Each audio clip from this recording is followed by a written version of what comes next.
Triplets have been born to Long Island mediums Theresa Caputo's daughter, Victoria Caputo. At the moment, the mother and the babies are in the hospital. The whole family visited Victoria in the hospital, but her father, Larry Caputo, was unable to go since Victoria herself prohibited him from doing so. His persistent inability to carry out his paternal duties is said to have caused Victoria mental distress. As a result, she was reluctant to see her father during this critical period. There was a quiet thrill in the hospital hallway. As they passed room 308, nurses murmured to each other about Victoria Caputo, who was lying there holding her 3 children, tiny marvels who had only been born a day before. The Caputo family was celebrating with flowers on the windowsill, balloons bouncing off the ceiling, and laughter leaking from behind the door. All but one. With his hand leaning against the cool brick wall, Larry Caputo stood outside the hospital. As soon as he received the news, he took off. Triplets. 3 grandchildren were born all at once. Victoria would finally smile at him the way she used to, and he would hold them. He had dreamed about this moment countless times. However, none of that had materialized. Through her brother, she had communicated, "He is not permitted inside." Not right now, perhaps never. Larry took a deep breath. He thought of the young girl who used to wait for him to return home at the window. He hadn't been there, but she believed him every time he said, "I'll be there," and she painted stars on the ceiling of her bedroom. Not on birthdays, not for hardtack, not for her nuptials, and not for this now. Victoria watched her babies sleep inside the room. Her spouse touched her shoulder tenderly. He whispered, "He's still outside." Victoria shut her eyes. 1,000 memories, both broken and warm, rushed through her. Mostly broken, though. She recalled waiting by herself in her graduation gown. When he didn't call, she brushed away the tears. Too often, too late, the way her voice had cooled when he did. Finally, with a trembling but firm voice, she answered, "I can't let him in. Not right now. This is a sacred moment. I refuse to allow it to be impacted by past suffering." Because of a deep, painful wound that hadn't started to heal, Larry Caputo was unable to enter room 308, not out of spite. Larry glanced up at the window outside. He refrained from crying. It had been years since he had. However, this denial, this stillness, was louder than any yell. And perhaps he finally got it. You can't knock on some doors once they're closed. It is necessary to wait for them in time and with hope. But in Naples, Florida, the morning was cloudy and muggy. Even the birds seemed to fly more slowly on that particular day. Allison Taylor sat at a table for 2 outside a tiny beachside cafe, tensely wrapping her wedding ring around her finger.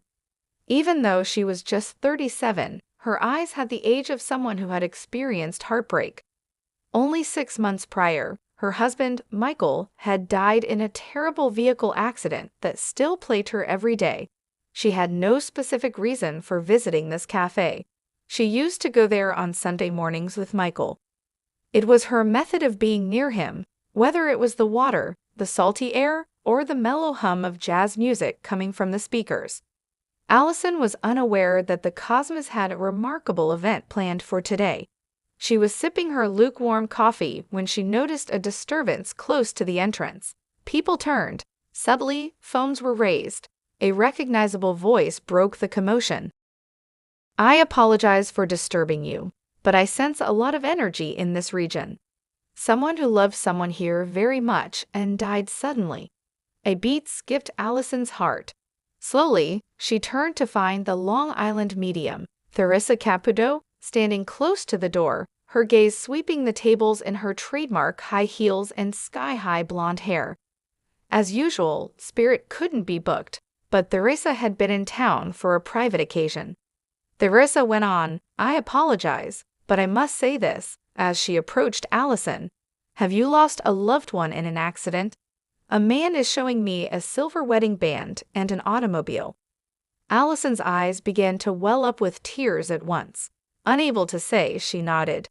"He claims that Mike is his name, or Michael. Theresa inquired softly. Allison gave a start. Yes, he is displaying the number 6 to me. June, or half a year? At last, Allison's voice could be heard. He passed away in June, 6 months ago. Theresa took a seat next to her and spoke in a quiet but firm tone. Michael claims that he has been attempting to contact you. Have you not been requesting a sign? Allison cried softly. I've been pleading with you for one. Last week, I thought I saw him in a dream. Theresa reached for her hand and murmured, that wasn't a dream. He claims to have sat at your bed's foot. He gave you a forehead kiss. Tell her I heard her crying, and I'm okay, he says. I'm always with her. Allison gripped her chest tightly. Every night, he would kiss my forehead. Theresa gave a nod, her voice cracking a little. You keep blaming yourself, he says. That you question whether you could have prevented him from operating a motor vehicle that evening. He wants you to forget about that. I ought to have given him another call. Perhaps he would have chosen a different path. No, Theresa firmly stated. Even if it doesn't make logic, Michael claims that it was his time. His life doesn't want to end with yours. A gull screamed overhead when the wind abruptly increased, circled once, and took off. It seemed too intentional. He wants to tell you that he is proud of your perseverance, and that he loves you more than life.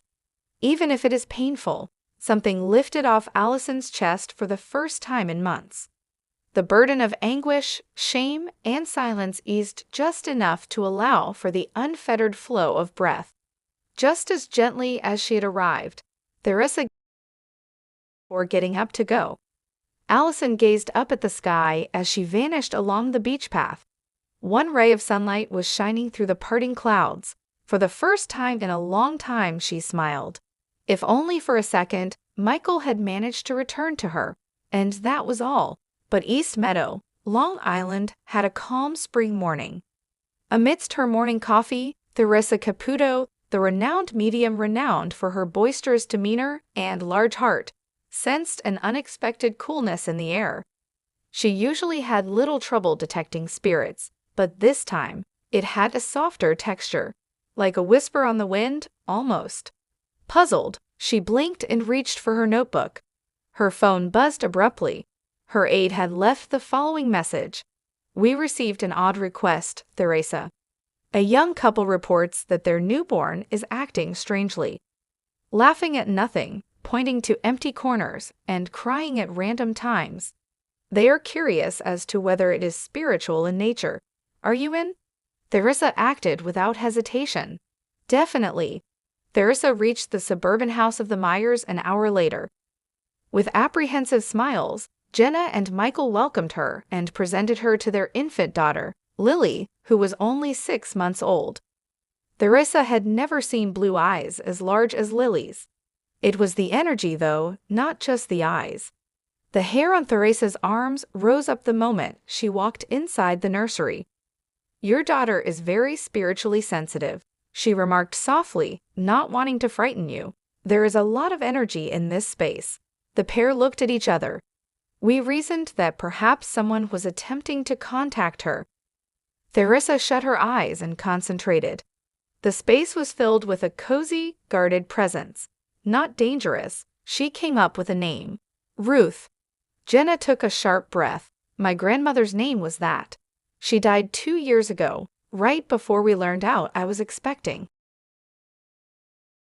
Theresa whispered, she's here. She is keeping an eye on Lily.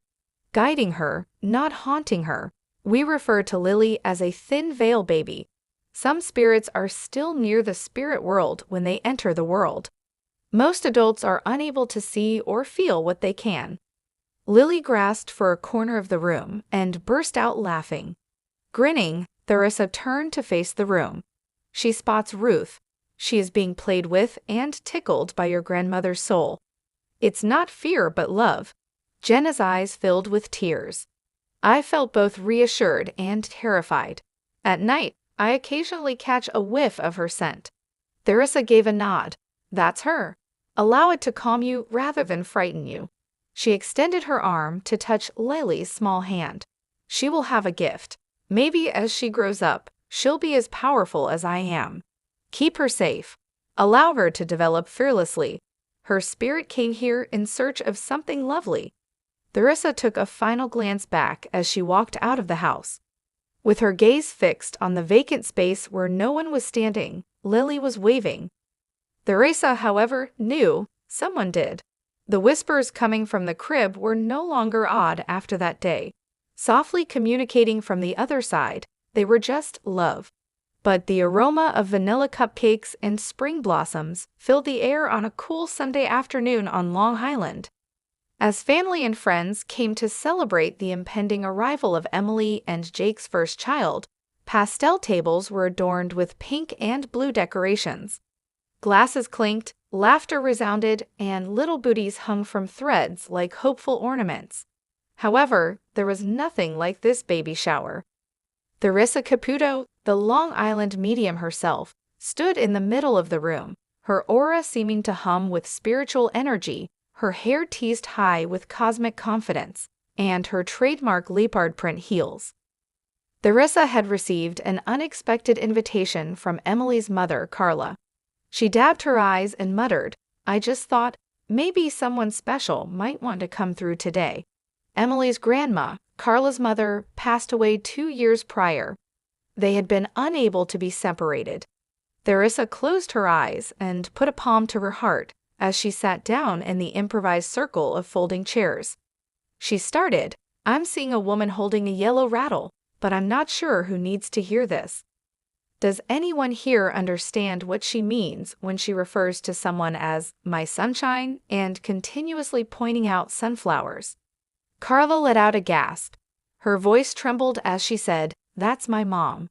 She referred to Emily as her sunshine at all times, and when she was a baby, she had that yellow rattle. I held on to it. The nursery is where it is." With sparkling eyes, Theresa nodded. "Han, she's here. She has been with you the entire time. She claims to have already met the child. Claims that it is a girl." Emily started crying. "We haven't yet informed anyone. We only recently learned. It's a girl," she declared. Theresa gave a soft smile. "Your grandmother wishes for you to be aware that she will be present in that delivery room. You will sense her, but not physically. Tell my sunshine that every blanket, every lullaby, and every moment is embroidered with my love," she says. Emotion hung in the air like a mist, and the room fell silent. Then Theresa gave a little laugh. "Additionally," she says, "this is really her, isn't it? Tell Carla to stop keeping the cookies hidden in the pantry's back. I see it all." Tears turned to laughter. Grandma was that person. Theresa reached for Emily's hand as the reading came to a conclusion. "You are bringing into this planet a spirit that has already experienced intense love on the other side. This infant has a village, both visible and invisible. Cake, games, and gifts continued during the baby shower, but the mood had shifted. It felt sacred now, as if each visitor had been embraced by an unseen warm force. There had been a reunion, a fleeting moment where two universes touched, beyond the smiles. But it was a cool Long Island autumn afternoon. The air was filled with the aroma of change, and the leaves had turned red and golden.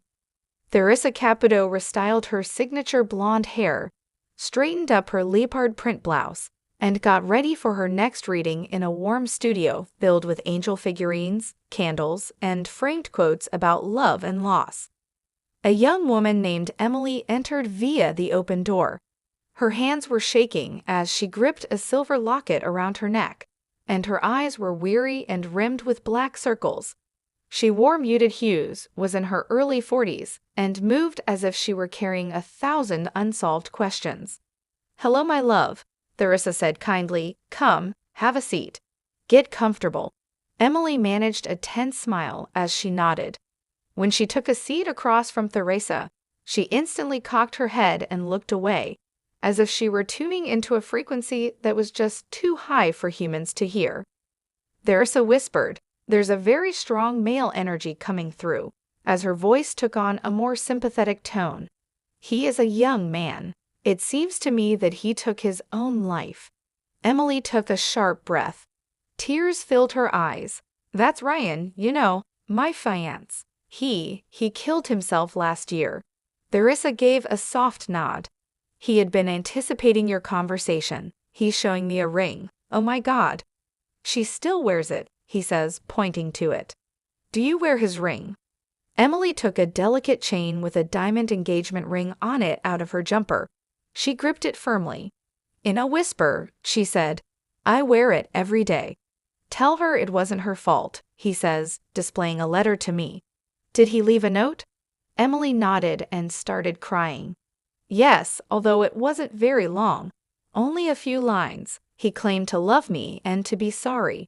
Theresa's eyes were closed. He wants you to know that he concealed the fact that he was in suffering for a long time. He shows me himself grinning in public, but sobbing by himself at night. He claims that despite your efforts to assist him, he never allowed you to go far enough. Emily sobbed as she said, That's true. I pleaded with him to speak with someone. Despite his struggles, he consistently assured me that he would be all right. Theresa hesitated. I didn't want her to feel guilty, he said. I believed that leaving would set her free. However, he now realizes that he left you with even more questions. Emily, he's so sorry. He is repeatedly calling your name. Emily started crying, but something changed within her. She began to breathe more deeply. She loosened her shoulders slightly. He is displaying a white feather to me. Have you recently discovered any feathers? Yes, she answered, her eyes wide. Almost every morning on my porch. That's him. That's his way alerting you to his presence. He claims to keep an eye on you, particularly at night. He's showing me you drinking tea while sitting by the window. Emily gave another nod. I speak to him in that manner. As I sat there, I act as though he is paying attention. Theresa grinned. He's listening, my love. Each and every syllable, the place fell into a cozy silence. Emily's sobs subsided and were replaced by a silent silence. Ryan adds that in order to move on, you don't have to stop loving him. He desires your survival. If you want a family, he believes you deserve love and laughter. He won't want to be the reason your tale ends, but he will always be a part of it. A deep sigh that Emily felt she had been holding for a year was released. I've been really stuck, she said. I wasn't sure I could continue without him. Theresa extended her arm and lightly touched her hand. You now realize that he is still with you. In a different way, though, spirit never abandons us. Love is eternal. Emily experienced a new sensation of warmth in her chest as she left the studio and into the golden light of the autumn day. There was peace now, yet the sadness was still there. She also saw a tiny white feather on the windshield of her car when she got there. She grinned. But the house still smelled of Dad's old books and cologne, even though it had been 6 months since his death. I always looked forward to hearing his slippered feet scuffing into the kitchen while whistling Sinatra as I woke up. However, I was left with nothing but quiet and a sharp pain in my chest. For me, Dad had been everything. He was a quiet hero who never brags, even after saving lives. He was a former firefighter. He fought cancer with the same tenacity, bravery, and unwavering resolve that he shown during his career. It was the most difficult thing I had ever experienced to watch him deteriorate. And I lost more than just a parent when he passed away. My compass went missing. Olivia, my sister, made an effort to support me. You ought to speak with someone, she suggested one day. Theresa Caputo, perhaps? I sneered. The medium from Long Island? Do you think that stuff is true? I didn't, she acknowledged, until she revealed to me details about Grandma that nobody was aware of. I believe she might be able to bring you serenity. With skepticism, I made an appointment. When I first met Theresa at her comfortable Long Island studio, I kept everything from her.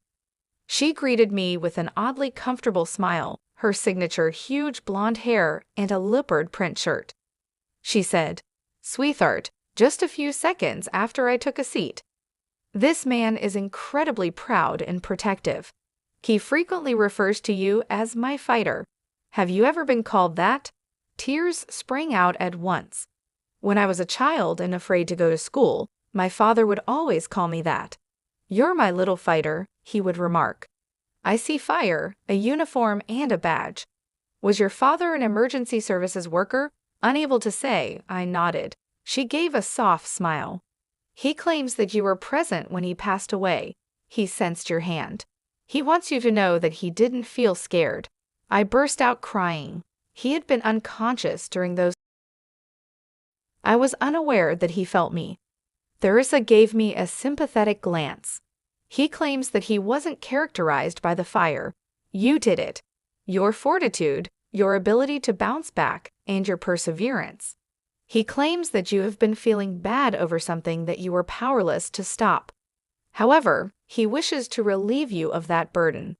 That's when I totally lost it. I had pleaded with the physicians to give it one more shot. When my father claimed he was tired, I blamed myself for giving up. However, hearing this felt like a soothing blanket over my crushed spirit, regardless of whether it was actually him. Additionally, he is displaying a coin or medal to me.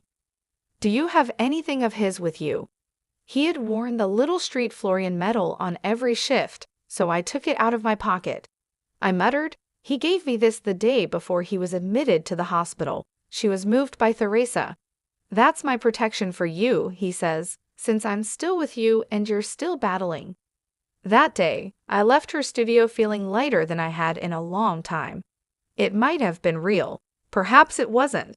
However, something that had been raw and bleeding inside of me was healed during that session. I fell back asleep. I began going to the firehouse and telling the new recruits about Dad. I didn't feel bad about laughing with Olivia. Even though my father's battle was over, his love and spirit were still very much alive inside of me, and I brought him along with me every step of the way. Hi everyone, welcome to my channel. My name is Mina, and I hope you're having a great day. Remember to subscribe to the channel if you enjoy the video.